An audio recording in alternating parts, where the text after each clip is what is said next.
Le mystère continue de planer autour du terrible accident provoqué par Pierre Palmade avec l'annonce d'une intrusion à son domicile de Célie-en-Bière, et alors que l'enquête se poursuit. Mais que s'est-il passé dans la maison de Pierre Palmade? Selon les premières informations récoltées par la presse et les enquêteurs, le comédien aurait fait la fête durant plus de 24 heures avec des amis.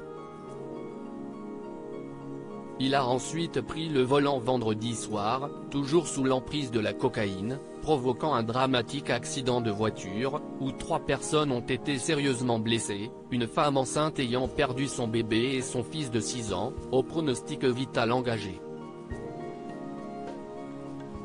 Une intrusion constatée dans la maison de Pierre Palmade. L'affaire a néanmoins pris une tournure bien plus mystérieuse lorsqu'on a appris que Pierre Palmade n'était pas seul dans la voiture. Des témoins ont ainsi indiqué avoir vu 2 personnes sortir du véhicule après l'accident, et auraient visiblement nettoyé la maison où se tenait la fête.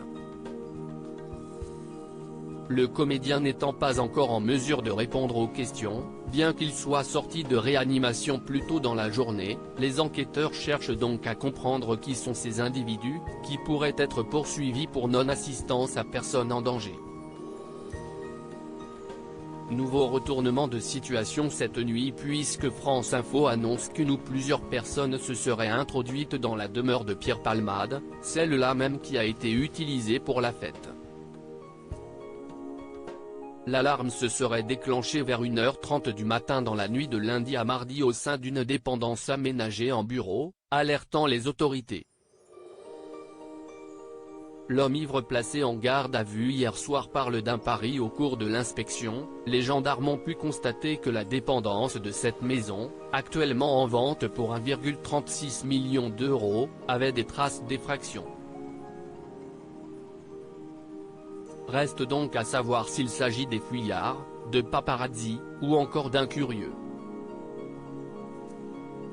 A noter que l'homme qui s'était présenté hier soir ivre aux forces de l'ordre a avoué en début d'après-midi avoir menti sur son identité. Il s'agirait d'un pari avec une connaissance, révèle BFM Télévision, et non pas l'une des 2 personnes dans le véhicule avec Pierre Palmade, contrairement à ses premières affirmations. Sa garde à vue se poursuit néanmoins le temps des vérifications. À lire aussi accident de Pierre Palmade, l'humoriste prochainement placé en garde à vue.